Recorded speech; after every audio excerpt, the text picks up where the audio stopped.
صل على سيدنا محمد. Bismillahirrahmanirrahim. Alhamdulillahirabbil alamin. Assalatu wassalamu ala asyrafil anbiya wal mursalin sayyidina Muhammad wa ala alihi wa ashabi ajma'in. Assalamualaikum warahmatullahi wabarakatuh. Selamat datang ke siri podcast ilmu anjuran himpunan keilmuan Muslim Hakim. Jadi bersama-sama saya sahabat saya lah Dr. Syafiq Burhanuddin. Kita kembalilah ke siri ini untuk ini dalam siri yang kedua lah untuk menyambung perbincangan kita yang lepas lah.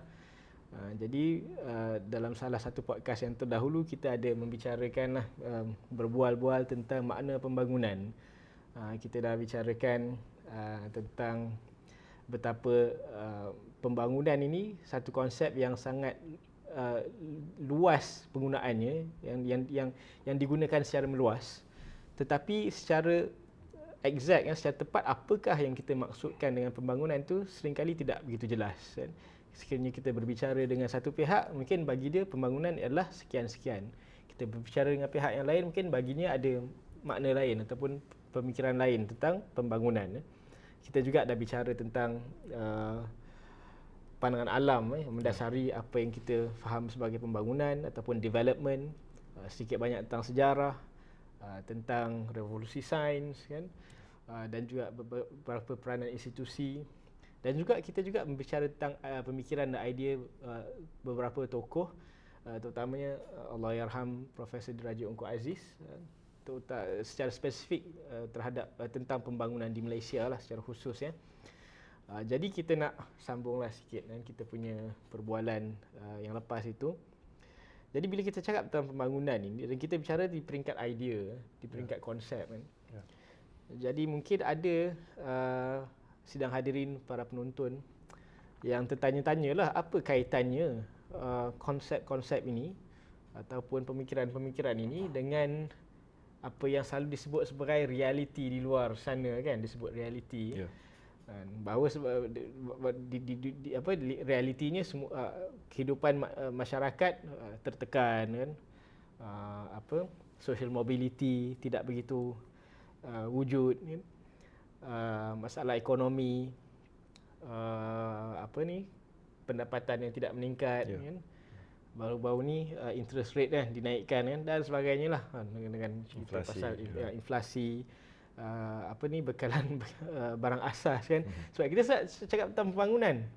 Bila pembangunan kaitan dengan ekonomi, kaitan dengan inilah kan. Jadi orang tertanya-tanya lah apa kaitannya konsep-konsep ini semua, sejarah dan sebagainya dengan permasalahan yang dihadapi secara direct oleh masyarakat di luar sana. Jadi mungkin permulaan lah, mungkin Dr. Syafiq boleh mulakanlah dengan yalah, saya dah start dengan soalan yang dah. Baik. Silakan. Bismillahirrahmanirrahim. Terima kasih Dr. Ikhwan. Jadi yalah, umumnya kalau kita melihat macam wacana atau perbincangan atau isu yang ditumpukan dalam media massa, dalam akhbar ke oleh yang dibahaskan oleh golongan siasah, orang politik atau golongan pengubal dasar ke, dia selalunya dia terus terjun kepada apa dasar kita nak lakukan untuk meringankan beban masyarakat atau rakyat kita, meringankan segala keresahan dan kesusahan orang-orang kita. Tapi jarang sekali memang sudah tentu selalunya bukan tempatnya nak dibincangkan apakah falsafah atau pemikiran yang mendasari rencana atau agenda mereka untuk membantu masyarakat yang susah di luar sana.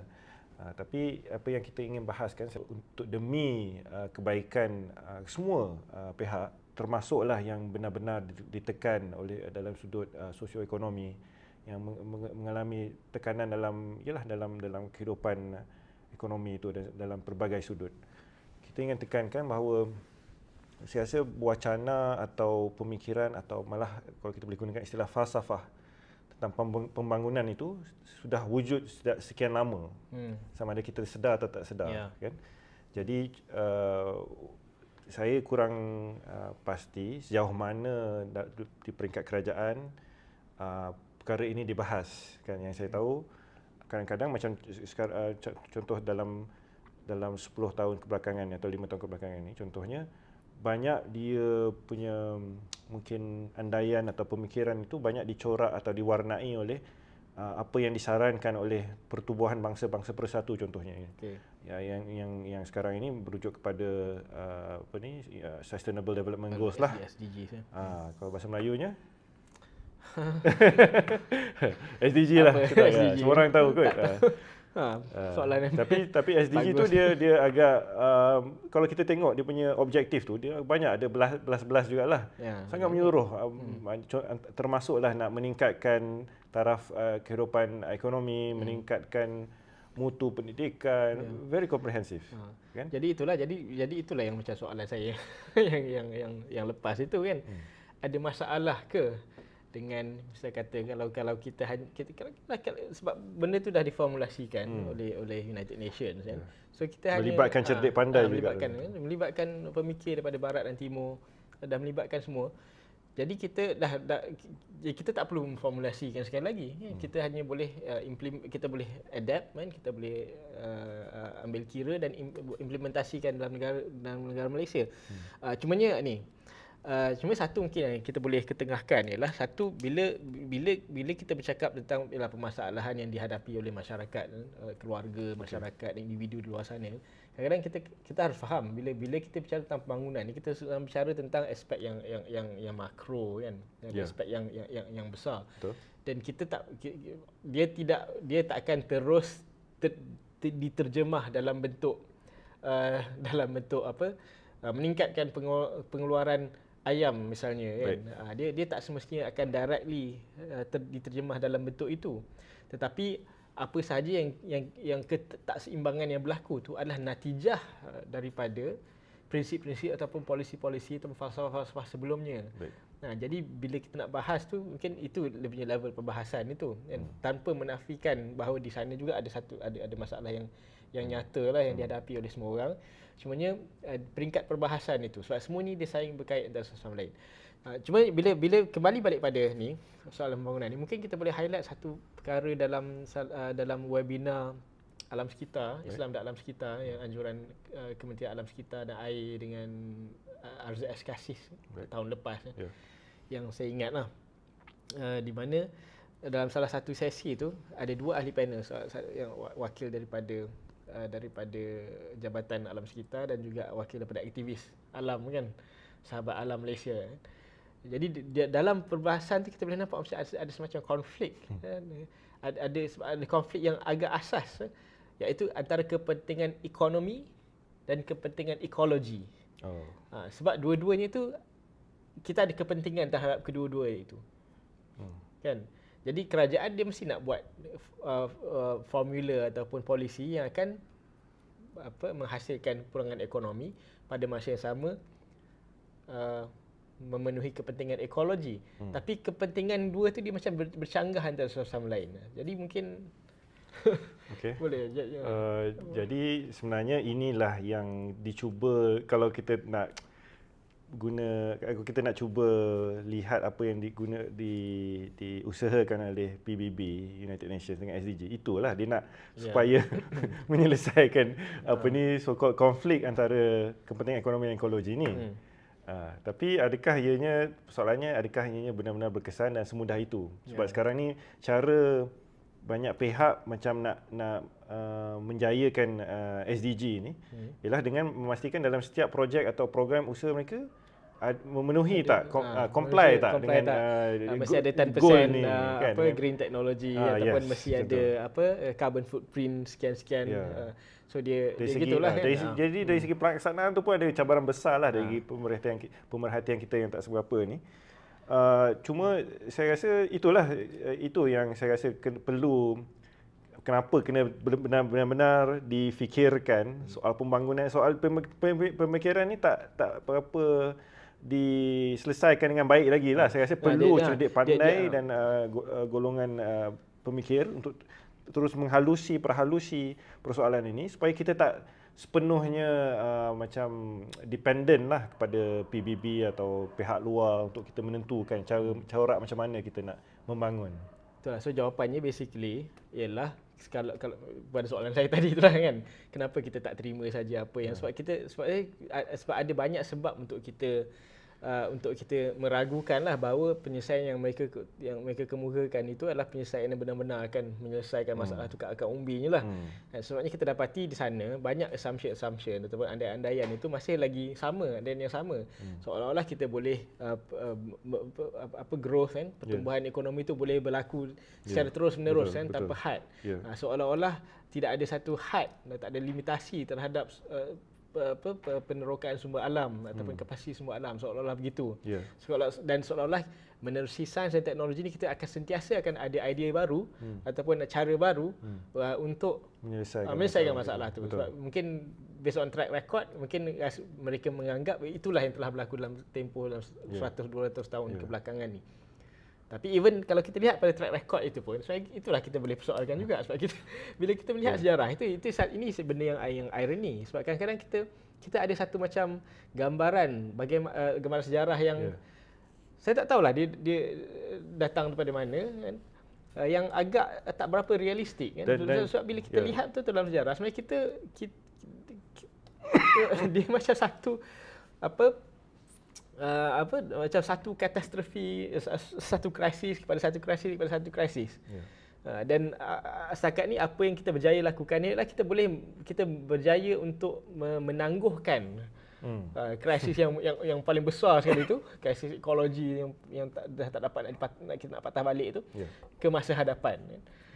Dan perkara ni pun banyak dibicarakan oleh aktivis alam sekitar, even dalam popular culture pun banyak. Soalan benda ni macam satu maklumat ataupun pengetahuan sudah. Tapi apa penyelesaiannya? Sebab penyelesaian pada konsep kan.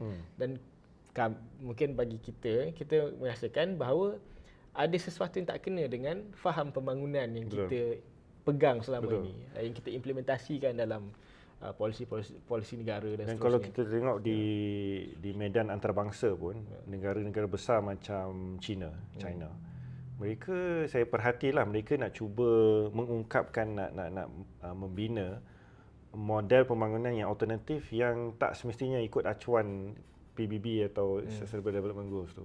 Sebab tu sejak sekian lama, sejak 10, 20, 30 tahun kebelakangan ini, mereka agak konsisten. Mereka ingin memacu atau membentuk pembangunan mereka dengan berdasarkan satu konsep saja, ecological civilization, atau satu peradaban yang mesra alam, kan? Dan mereka agak jelas ingin memastikan warisan keilmuan mereka daripada hikmah Confucius dan Lao Tzu semua tu dimanfaatkan. Sebab tu ada macam dihidupkan kembali sekolah-sekolah Confucius dan wacana di universiti pun ada pakar-pakar Confucius yang didanai dari peringkat universiti seperti Profesor Tu Weiming.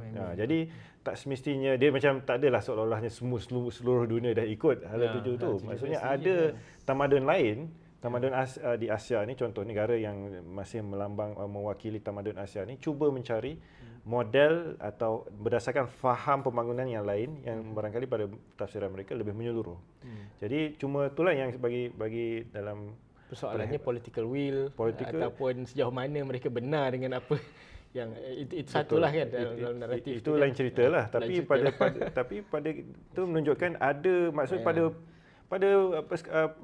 medan antarabangsa pun adalah pihak yang tak sepenuhnya mengikut satu tafsiran, seolah istilah pembangunan tu satu konsep yang satu dunia boleh diterima pakai kan. Jadi saya rasanya sudah tiba masanya kita, walaupun kita ni sekadar di Malaysia, tapi kita saya rasa tak patut pandang rendah sebab kita ada sekumpulan sejumlah pemikir dan penulisan ulama pemikir Muslim yang cukup lumayan untuk kita manfaatkan Dan ada pun dah diisyaratkan bukan saja oleh Prof. Diraja Ungku Aziz yang kita cerita dalam episod sebelum ini, tapi ada tokoh macam Prof. Al-Atas, malah tulisan-tulisan sebelum ini macam macam ni pun penerbitan Akademi Jawi saya nak promote ini.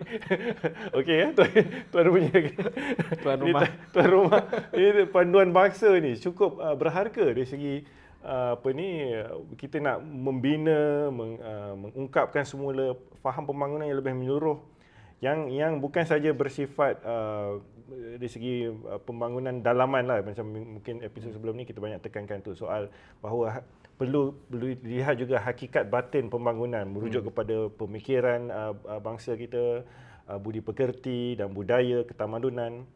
Tapi juga kita juga perlu cuba merangka, merumuskan dan mengungkap semula faham sosioekonomi juga. Saya rasa itu yang Dr. Ikhwan banyak tekankan untuk kali ini. Sebab saya rasa macam bila dipertentangkan antara kepentingan ekonomi dan ekologi, sepatutnya tidak ada pertentangan itu. Itulah. Sepatutnya tak ada pertentangan. Kenapa dia ada pertentangan? Itu jadi kita sebab itu benda ni kena perlu renungan dan kajian pada peringkat yang disebut pemikiran falsafi, bersifat falsafi lah.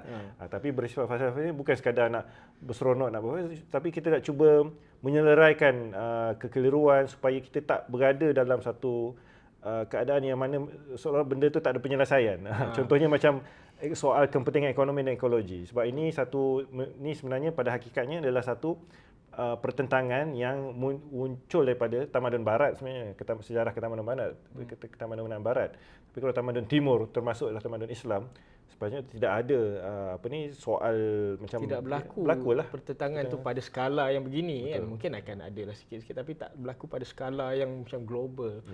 Yang sampai dia jadi satu krisis, dia jadi satu pencanggahan kan, yang kita tak boleh nak leraikan. Dan malah dari sudut itu kita boleh kerjasama dengan rakan-rakan pada agama lain dan pada tamadun timur contohnya. Malah kalau ada yang rakan-rakan di tamadun barat yang berpendirian begitu, kita boleh kerjasama. Jadi ini bukan tidak semestinya jadi agenda eksklusif orang Islam. Jadi masyarakat beragama lain di Malaysia pun boleh bersama-sama kita. Cumanya kena buat betul-betul kan, buat sungguh-sungguh kan, sebab dia ada sebab benda-benda macam ni dia ada risiko dia. Risiko dia ialah bila dibuat macam melepaskan batuk di tangga lah kan. Sebab kan kita buat sebab nak menunjukkan kita buat sesuatu, nak menunjukkan bahawa kita meraihkan kepelbagaian budaya. Kadang-kadang dia jadi macam terlalu surface dan terlalu macam kosmetik kan. Padahal sebenarnya ialah bila makna kebudayaan itu dah direndahkan, disempitkan kepada aspek-aspek yang luaran kan, aspek-aspek persembahan dan sebagainya, tapi tidak pergi pada aspek budi dan daya, iaitu ilmu dan akhlak kan, dan ataupun akal dan perbuatan kan. Jadi itulah. So itu fenomena yang yang Profesor Syed Hussein Al-Atas kan sebut tentang minda tertawan tu kan. Sebab kita tidak lagi dapat mampu untuk melihat peninggalan agung kebudayaan sendiri. Dan kita tidak lagi mampu memanfaatkan khazanah warisan ilmiah yang ada dalam tamadun sendiri. Jadi itulah salah satu yang cuba untuk kita teroka dengan lebih lanjut lah. Jadi mungkin saya nak tarik balik ni persoalan yang percanggahan tadi tu kan, bahawa bila mana kita cuba untuk meleraikan percanggahan ini, dia bukan semata-mata macam satu usaha yang agak pasif lah. Sebab dah ada masalah, kita just nak nak hadapi masalah tu kan. Dan kalau kita tak hadapi, habislah kita soalan macam tu. Bahkan usaha untuk kita menghadapi masalah itu, dia punya potensi reward dia tu juga besar kan. Ini juga sebab saya terkenang tentang yang webinar alam sekitar tu juga kan, sebab dalam ahli panel tu ada ketua pengarah Jabatan Alam Sekitar, ada siapa tu wakil daripada Sahabat Alam Malaysia. Kemudian ada profesor undang-undang alam sekitar antarabangsa kan dari UIA kan, Prof Dr. Maziatun tak salah saya. Dan Profesor Dr. Maziatun yang sebut waktu itu, dia kata, sebab saya duk tekan, saya moderator waktu tu, saya duk tekan kalau ni pencanggahan ni kan, maknanya kita buatlah macam prosedur macam mana pun, dia punya pencanggahan ni bukan pada prosedur dan implementation itu, pada konseptual tu. Kita buatlah gerak kerja jawatan kuasa macam mana pun, kita akan sentiasa temukan pencanggahan itu. Kemudian dia jawab senang je. Dia kata kalau kita boleh jawab soalan ni, we can conquer the world. Sebab tak ada siapa tahu macam mana nak leraikan perkara ni kan. So maksudnya begitu berharganya potensi penyelesaian kepada permasalahan itu. Betul, dan sebab tu kalau macam kita tengok, ialah antaranya rasanya kita tak boleh elakkan daripada usaha kesarjanaan Dr. Adi Setia, sebab dia banyak cuba menyedarkan kita kembali takrifan yang sebenarnya ekonomi dalam tamadun kita, dan bagaimana ianya dia sebenarnya daripada takrifan itu sendiri dia menyebabkan kita tidak ada, kita ada sikap yang lebih hormat kepada alam sekitar lah. Sebab sekarang ni kalau contohnya yang diberikan atau takrifan ekonomi yang sering diberikan di mana-mana universiti pun atau di mana buku teks ialah the fulfillment of unlimited wants, the reallocation of scarce resources to fulfill unlimited wants. Terjemahkan the fulfillment of unlimited allocation. Jadi kalau kita melihat takrif ekonomi sebagai satu disiplin kan, ada banyak takrif, tapi takrifnya semua akan kembali pada takrif ini. Ekonomi moden so takrifnya apa? Ialah satu cara untuk kita reallocation mengagihkan sumber-sumber yang terhad untuk memenuhi kehendak-kehendak yang tidak terhad. So bagaimana kita boleh buat benda ni?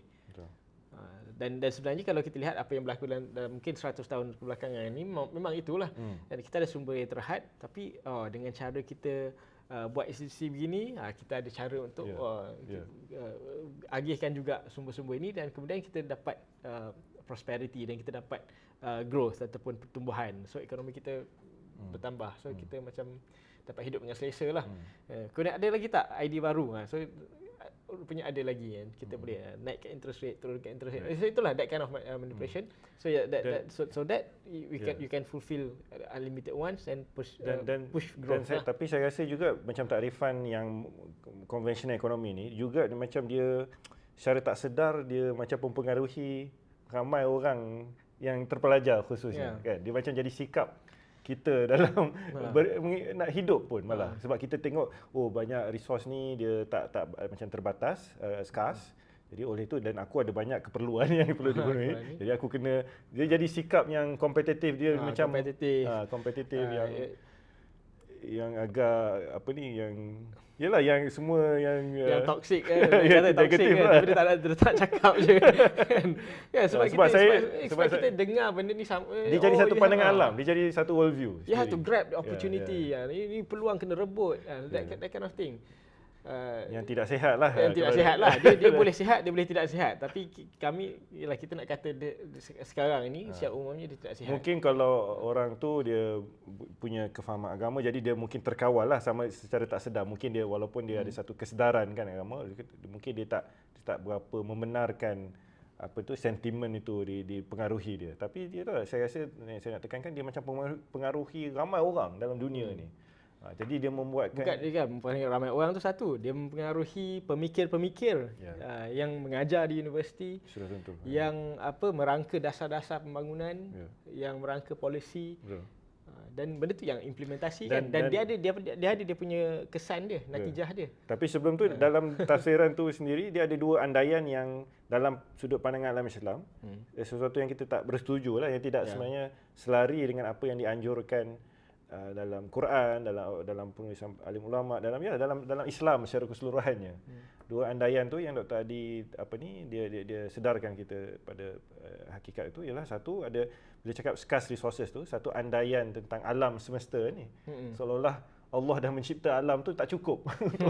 Padahal dalam Quran tidak disebut sebegitu rupa. Dan satu lagi, bahawa sumber alam itu begitu banyak. Begitu abundance kalau istilah bahasa Inggeris. Tapi dan satu lagi andaian ialah satu andaian bersifat psikologi, dan seolah-olah unlimited wants tu semua individu ada sikap atau punya perasaan untuk sentiasa nak dapatkan sesuatu yang lebih lagi. Ini kita dah sebut sepintas lalu dalam bentuk yang lain lah dalam podcast yang lepas kan, sebab kita bandingkan macam padang alam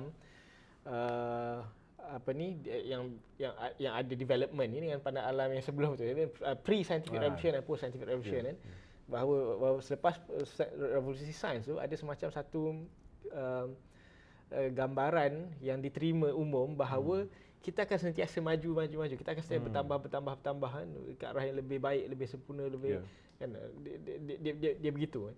Jadi kehendak tu dia sentiasa ada kehendak yang tak tercapai kan. yang tak tercapai yang membuatkan kita rasa confident tu sebab mungkin sebelum ni kita ada beberapa kehendak yang kita rasa kita tak akan tercapai, tapi rupanya kita dah berjaya capai. So bila berulang-ulang kali kita dapat pengalaman itu, kita pun assume the sky is the limit. You can be whatever you want to be kan. You can be anything. So benda itulah yang masuk dalam kitanya pemikiran dan yang memotivasikan kita untuk hidup, yang memotivasikan untuk bertindak, bekerja kan. Jadi bila itu dah jadi kita punya motivasi untuk kita just hidup dan wujud dalam dunia ini, jadi tidaklah kita akan dapat major depletion of resources, kerosakan alam sekitar lah. Dan kesengsaraan juga kepada ramai manusia. Dan dia ada akibat tu. Dia ada hubung kait tu kan. Dan bila kita ada jurang kaya miskin apa itu semua kan sebenarnya bahkan kalau kita sebenarnya perkara ni kompleks lah, dia punya data itu sangat kompleks dan juga bukan semua data itu available kan. Sebenarnya kita boleh persoalkan sama ada dengan kewujudan sistem ekonomi moden ini, adakah dia benar-benar menambahkan secara kemakmuran itu secara aggregate keseluruhan itu, ataupun dia hanya highlight satu aspek dan satu kumpulan masyarakat dan kita hanya lihat itu saja. Itu yang pandangan alam sekular dia buatlah sebenarnya, pada dia macam mengenepikan banyak lagi sisi atau aspek kehidupan yang supaya kita pada keseluruhannya lebih sejahtera sebenarnya. Jadi dia tengok sudut yang sempit. Sebab tadi sebut tentang takrif ekonomi itu kan, jadi apa dia punya alternatif dia? Memanglah kalau kita tengok dalam walaupun saya rasa satu disiplin atau bidang ilmu ekonomi itu macam agak moden, dan sebelum ni kita ada berbincang bahawa macam bila bincang tentang sejarah penggunaan istilah bahasa Melayu, kita dapati macam saya pernah terjumpa, saya rasa Allahyarham Prof Engku Aziz yang perkenalkan istilah ekonomi itu dalam bahasa Melayu. Masa barangkali pada tahun 50-an atau 60-an kan, malah itu dengan sejumlah istilah ekonomi lah, bidang ekonomi. Tapi sebelum Engku Aziz, contohnya kalau tengok dalam teks ucapan Datuk Onn Jaafar contohnya, bapa saudara kiranya kepada Engku Aziz, beliau menggunakan istilah iqtisad yang merupakan yang difahami sebagai istilah ekonomi dalam tamadun Islam yang banyak sekarang ini dikaji kembali. Tengok istilah iqtisad ni, dan istilah iqtisad ni pada akar kata qasad macam suatu keadilan kan, juga merujuk kepada suatu keadilan, maksudnya merujuk kepada suatu kehidupan yang seimbang, yang adil. Juga qasad ni maksud. Maksud itu kaitan dengan maksud itu menunjukkan bahawa ada tujuan yang jelas. Ada tujuan yang tetap dan jelas kan. Dia juga bermaksud intention, berniat kan. Itu maknanya kita development ataupun progress ataupun arah pertumbuhan ekonomi itu dia bukan kepada sesuatu yang suatu utopia yang sama-sama yang kita tak tahu. Tetapi dia merujuk kepada satu keadaan yang jelas. Dan pada hemat saya adalah keadaan keadilan lah. Iaitu to establish justice kan, supaya kita dapat satu keadaan di mana masyarakat itu berada dalam satu keadaan harmoni adil. Dan harmoni adil ni bukan sama rata. Dia bukan semua orang jadi kaya. Semua orang hidup senang lenang. Dia bukan maksud begitu. Dia bermaksud pada satu keadaan di mana setiap sesuatu itu berada pada tempat yang sewajarnya kan. Maknanya institusi yang sepatutnya berfungsi. Orang yang ada kemampuan untuk memiliki kekayaan. Dia tahu Dan dia dia punya akan tanggungjawab memberi dan kepada sepanjang. dia tanggungjawab dan bagaimana menguruskan kekayaan itu. Orang yang tidak ada kemampuan untuk itu, dia ada kekayaan yang lain. Kekayaan bukan Betul. sebabnya dia mungkin tidak akan mampu. Sebab itu dalam perkara ni sebenarnya banyak dalam tradisi kisah-kisah, even dalam zaman Nabi sendiri kan. Bisa kata kalau kan ada saya tak ingat, itulah cerita ni banyak. Kalau ada satu contoh, saya ada satu contoh. Contoh. Ini yang saya selalu bagilah bila bicara tentang budaya ekonomi tamadun Islam. Kalau dalam bazar di Empire Osmaniyah contohnya, sebab saya pernah terbaca ni, dia punya souk kan, dia punya bazar dia. Dia punya kalau sampai sekarang di Istanbul tu ada lagi dia punya bazar tu, apa, the Grand Bazaar tu. Jadi dia macam sebab cara souk tu ialah macam pasar kita hari inilah, susun semua bersebelahan dan dekat kan dalam satu ruang. Tapi ada satu cerita ni, contohnya bila seorang peniaga tu dia dah mendapat jualan yang mencukupi untuk diri dia pada hari itu, tapi masih ada customer, ada pelanggan yang datang.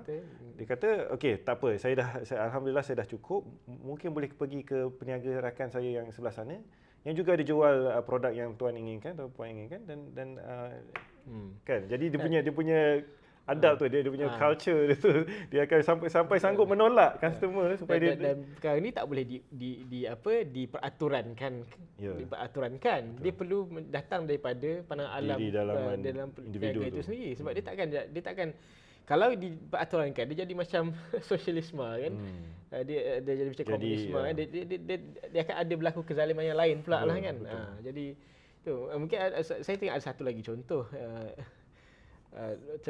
Saya tak ingat, mungkin kalau ada Syed Muhyiddin tadi dia lebih ni familiar dengan contoh ni. Ada seorang orang ahli perniagaan, orang kaya lah, datang jumpa dengan Habib Ahmad Al-Masyhur, kata silap saya.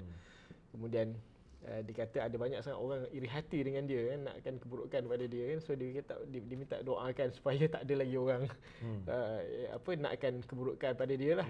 So dia doakanlah, ya Allah, tarikkanlah semua dia punya harta. Lepas tu dia terkejut lah kan. Dia kata dia tak nak lah sampai macam tu kan. Dia kata Syekh senyum lah dekat dia. Kata, orang yang memanglah kalau orang yang ada banyak kebaikan pada ni memang orang akan jealous.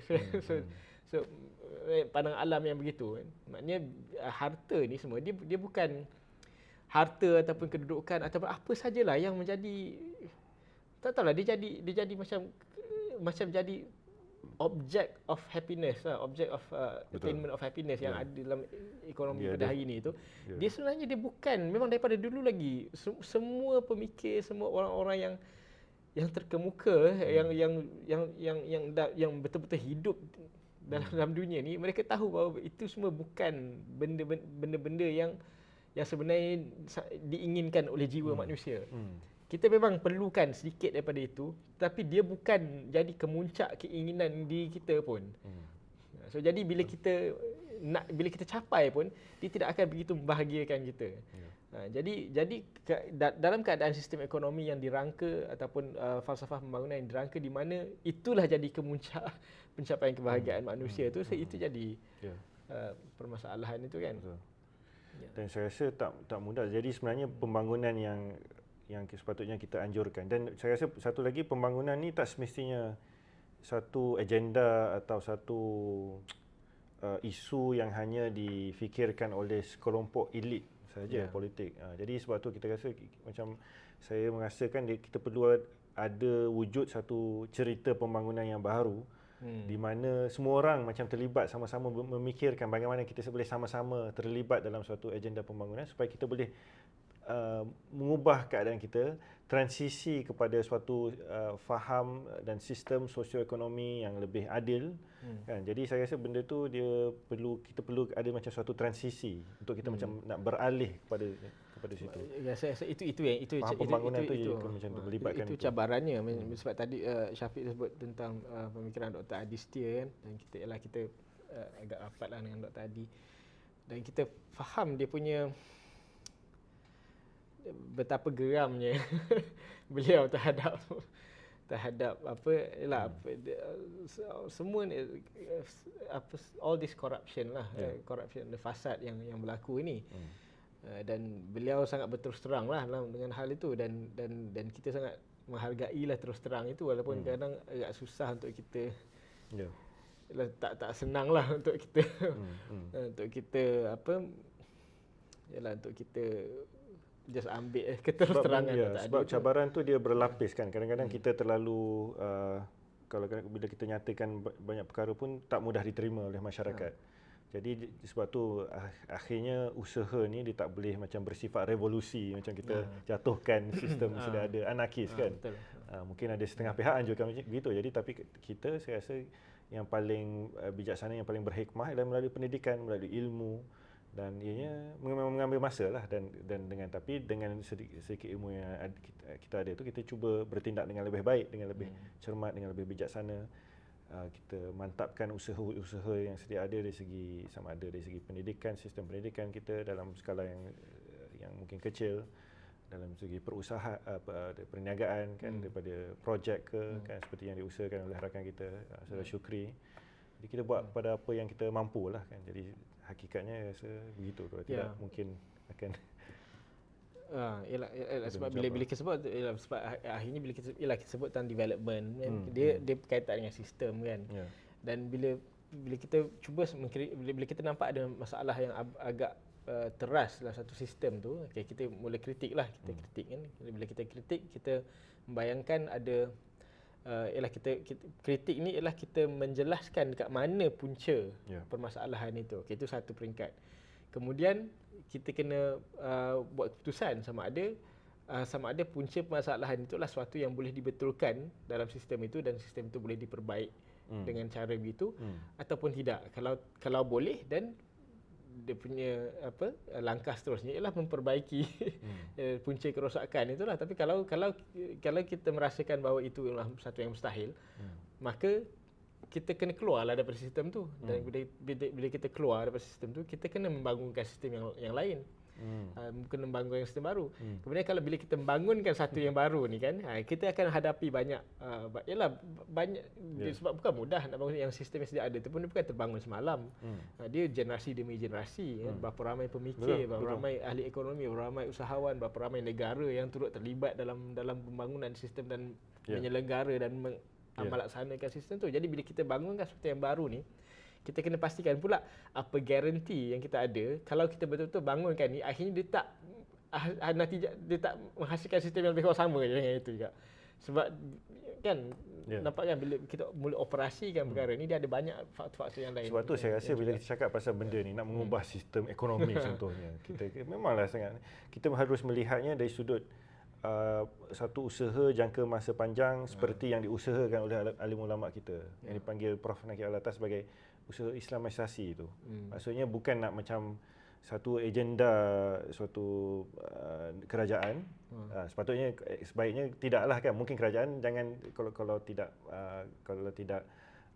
tidak menghentikan, tidak macam menyusahkan usaha itu pun dah cukup. Sebab usaha ini sepatutnya tertumpu pada cerdik pandai, alim ulama, para sarjana kan, usaha pengislaman atau islamisasi pemikiran dan ilmu tu kan.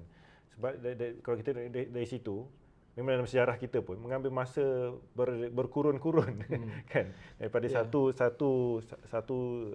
ketamadunan lain lama kepada suatu ketamadunan baru. Jadi saya rasa kita punya sikap dan semangat tu mungkin akhirnya kena lebih pada macam itulah. Tapi yalah, dia mungkin bila kita melihatnya dari sudut itu, daripada satu tinjauan sejarah yang lebih luas dan lebih besar, mungkin ia akan membuatkan kita lebih, insya-Allah lebih mungkin bersabar juga, tidak mudah putus asa kan. Kita kena ada ukuran yang betul lah kan, skala yang betul kan. Bila kita nak bahaskan benda ni, skala yang betul dari segi perspektif, dan juga skala yang betul dari segi usaha yang kita boleh buat tu, atau inisiatif yang kita boleh. So dia ada banyak inisiatif, dan Syafiq sebut tentang pendidikan tadi, dan juga sebahagian pendidikan ni lah kita menggali balik khazanah silam, ilmuwan silam tentang hal ini. Sebab ini isu ketamadunan dihadapi oleh manusia zaman berzaman. Di mana saja manusia itu membangunkan satu masyarakat yang bersistem bertamadun ni, dia akan hadapi isu ini, akan menghadapi masalah ni. Jadi pastinya di kalangan ilmuwan silam tu mereka dah ada yang dah membahaskan tentang perkara ni. di banyak peringkat kan. Ya. Jadi mungkin kita boleh ni ada buku ni. Ini Ikhwan saya rasa dah lagi cepat baca daripada saya. Terbitan Halakah Muamalah oleh diterjemahkan oleh rakan kita juga, kenalan kita, saudara Rizky Fabian daripada Indonesia, dan seorang lagi Sarif Hidayatullah kan, lulusan Azhar Pelajar Malaysia. Seruan untuk bercucuk tanam. Ini Ikhwan ni dah habis baca saya. Ini salah satu khazanah yang daripada tradisi muamalah sebab, kita. kadang-kadang kita kadang bila kita baca bila kita gali balik khazanah silam ni, kita jumpa batu-batu permata lah yang kita sebab kan bila kita tengok seruan untuk bercucuk tanam, macam ni macam buku gardening ke apa kan. Tapi bila kita baca, actually this is a philosophy of development. Yes. Ni tentang falsafah Salah pembangunan. satulah, Salah satulah kan, salah satu aspek. Satu ialah dia ada dua lah. Dia ada tiga bahagian lah buku ni secara umum. Dia bahagian pertama tu lebih kepada seruan untuk berkemahiran. Dan sebagai manusia kita mesti master a certain craft lah. Kita mesti ada kemahiran yang tertentu. Dan kita mesti mengamalkan kemahiran itu. Seperti yang para anbiya dahulu pun ada. Setiap nabi semua, para nabi semua orang-orang yang berkemahiran lah. Pendek kata kalau dalam hari ini, dia ni professionals lah. Dia ni orang yang sangat expert dalam bidang masing-masing. Mereka kenal dunia ni kan, bagaimana dunia ni beroperasi. Jadi menjadi pelik sekiranya orang yang menganggap dirinya beragama, dia tak ada kemahiran ataupun dia menjauhkan diri daripada berkemahiran, kata ini benda-benda yang perlu dikuasai dibuat oleh orang lain, orang yang keduniaan. So itu menjadi satu pelik lah.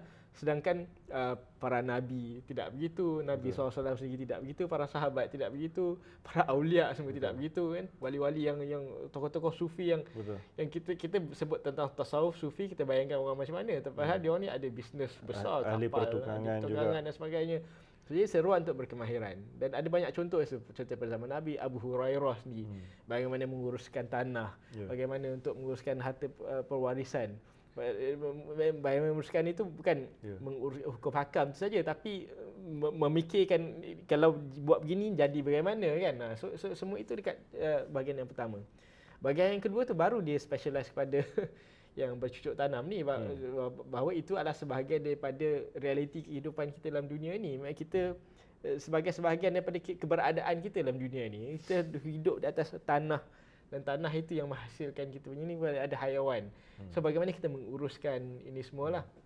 Kemudian di akhir, di bahagian ketiga tu, bagaimana menguruskan harta ataupun hakikat harta. What is wealth? Yes.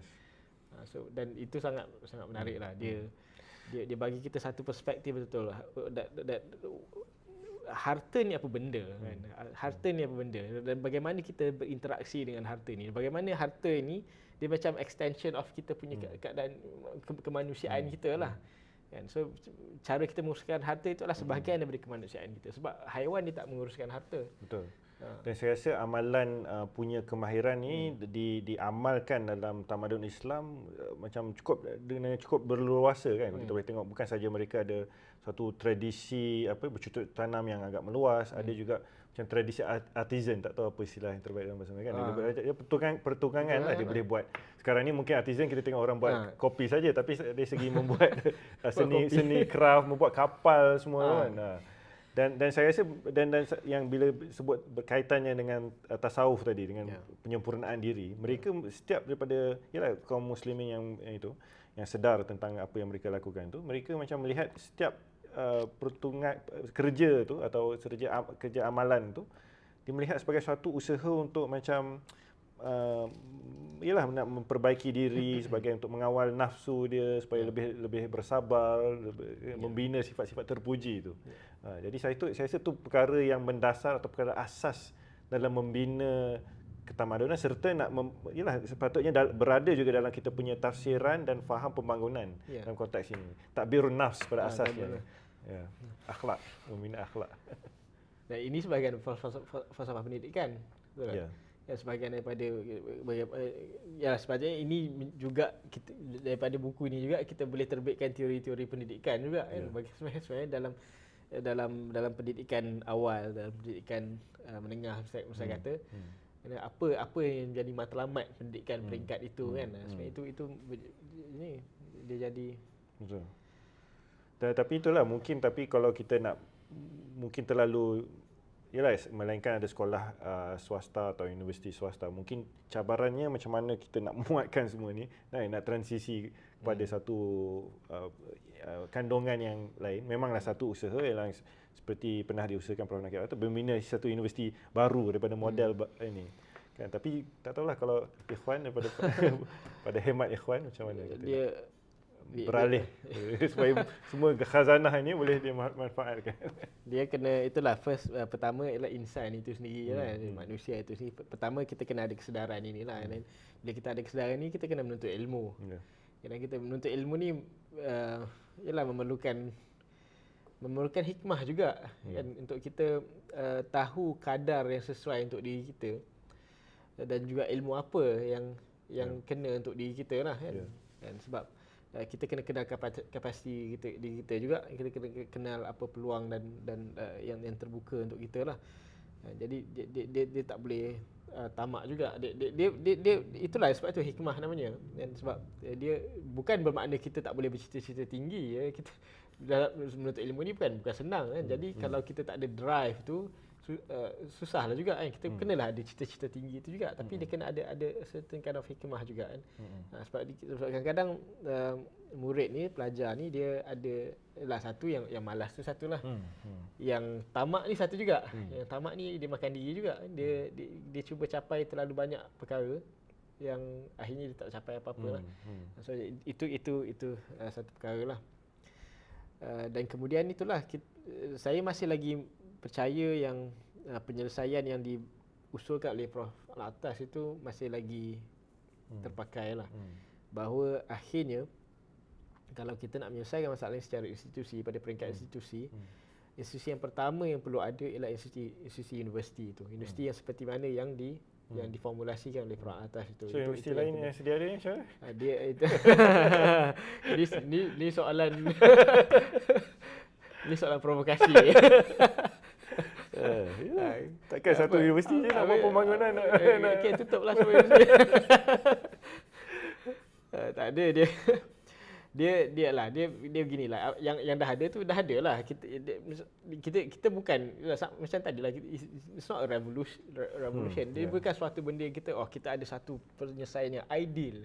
Yang lain-lain semua salah, so kita pedulikan yang lain-lain, kita buat yang ideal. Dia takkan berlaku macam tu. Sekurang-kurangnya universiti yang ada ni dia dah ada struktur, dia ada administration, dia dah ada facility, dia ada kepakaran, dia dah ada banyak benda yang dah ada. Yang kalau kita nak buat benda tu, belum tentu kita boleh buat semula. Benda tu itu makan masa. Untuk ada UKM di situ tu makan masa berapa puluh tahun. Untuk ada UIA tu berapa tahun, Universiti Melaya, UiTM itu semua makan masa. Itu kalau saya boleh gunakan lah. Dia ada civilizational momentum yang dah di-invest dekat situ kan. So dia dah ada momentum dia. So jadi yang penting penjelasan terhadap apa yang sepatutnya menjadi makna universiti itu sendiri. Itu kena sentiasa dihuraikan, dan kalau disalahfahami juga ataupun tidak difahami lagi ataupun dipelekehkan lagi, kita cari jalan lain untuk menghuraikan lagi perkara itu. Sebab kalau kita tak mampu buat, mungkin akan ada orang lain yang tiba-tiba mereka lihat actually inilah dia penyelesaiannya, dan dia dalam kapasiti yang dia boleh buat perkara itu. Dan mind you tak semestinya orang Islam pun. Sebab kadang-kadang mungkin ada orang dia bukan Islam, tapi dia baca ni, this makes sense. This is what development should be. Tiba-tiba dia yang boleh buat. Dan kita perlu ada kebesaran jiwa lah kalau saya kata perkara itu berlaku, untuk mengiktiraf itu. This is what we should do sebenarnya. Tapi yalah, what to do dia yang dan betul, memang saya rasa ramai orang-orang barat dia macam rasa putus asa dengan sistem sedia ada atau faham pembangunan sedia ada. Mereka dah mula membina masyarakat sendiri. Yang sekarang ni dipanggil intentional communities lah kan. So dia nak bina model sendiri supaya lebih berdikari, sama-sama membina kehidupan yang lebih mesra alam sekitar, lebih mesra insan. Cuma itulah saya rasa benda, dan ada juga penulis yang macam tak tahulah nak kata radikal macam Charles Eisenstein kan. Ini barulah tahun 2000 lebih, dan E.F. Schumacher tahun 70-an lagi. Ya. Kan, tapi mereka ni dipinggirkan dalam wacana yang dominan lah di dunia dan Itulah saya tanya juga Cuma kenapa saya fikir kenapa dia jadi perpinggiran ni? Kenapa dia tak jadi mainstream? yalah tak ada Ada- kuasa, tidak ada- ada kuasa, tidak ada Ya, wang ya, seperti yang dominan tu. Betul ke itu punca dia? Mana Allah alam saya tak tahu. Okey. Sikit lagi. So jadi kesimpulannya macam mana ni Syafiq? Kesimpulannya, okey. Sebab saya pun bertugas dengan Institut Kefahaman Islam ni, Ikhwan. Ya. Suatu pusat pemikir dalam sistem kerajaan, dalam sistem sedia ada, dan saya nampak ialah, dan saya sendiri kan tak jabat ekonomi kan? pusat ekonomi dan kemasyarakatan. kemasyarakatan. Sebab kita ni satu pusat penyelidikan juga, jadi ada beberapa pusat akademik. Dan malah insya-Allah untuk tahun 2023 ni kita mungkin akan ada satu siri round table, mungkin bekerjasama dengan pihak luar untuk macam cuba bagi kita punya tafsiran, apa jawapan balas atau tafsiran apa yang boleh ditawarkan daripada tamadun Islam pada wacana Sustainable Development Goals ni. Dan insya-Allah, jadi itulah saya rasa memanglah tak akan menyelesaikan kesemuanya, tak dapat memberi jawapan kesemuanya, tapi itulah saya rasa istilah yang atau Ikhwan guna tadi, momentum, saya rasa penting. Satu sisi untuk bagaimana untuk melihat perubahan yang kita nak jelmakan tu, kita kena ada momentum. Maksudnya di mana pun kita berada, di mana institusi pun kita berada, tak kisah jawatan kita, pelajar ke apa, kalau kita dah ternampak perkara ni berharga dan sangat penting untuk dijayakan, dijelmakan, sama-sama kita saling membantu, sama-sama kita terus usahakanlah satu ya pada peringkat diri, tingkatkan ilmu kita dan supaya kita boleh bertindak dengan sewajarnya. Dan pada peringkat kapasiti masing-masing, pekerjaan masing-masing, mungkin kalau dalam pekerjaan tu dia agak terbatas, dia kerja peniaga, bisnes jual kek ke, atau dia kerja dalam dunia korporat, tak ada masa sangat. Tapi mungkin dalam masa yang dia ada lapang tu, cuba buat satu macam satu pengorbanan lah, cuba sama ada mula membaca atau mula menghadiri kursus atau cuba mendengarkan wacana seperti ini, sebab saya rasa momentum dalam masyarakat, dalam rakyat tu penting. Sebab saya rasa dari situ akan insya-Allah kita akan mendapat natijah yang kita nak kan, walaupun benda tu ambil masa lama, tapi sebenarnya momentum tu, pergerakan tu ada secara halus, secara perlahan kan. Jadi insya-Allah dari situ pun akan ada banyak rasa yang penting dia mesti didasari ilmu lah, supaya dia apa, walaupun pergerakan perlahan itu dia membawa pada natijah yang betul kan. Okey, maka dengan itulah saya ucap terima kasih sekali lagi kepada Dr. Syafiq atas kesudian meluangkan masa lah untuk siri podcast Hakim ini. Terima kasih juga pada tuan-tuan puan-puan, saudara-saudari sedang menonton. Jangan lupa untuk like dan subscribe channel ini sehingga kita bertemu lagi pada masa yang akan datang. Wabillahi taufik wal hidayah. Wassalamualaikum warahmatullahi wabarakatuh. Waalaikumsalam warahmatullahi wabarakatuh.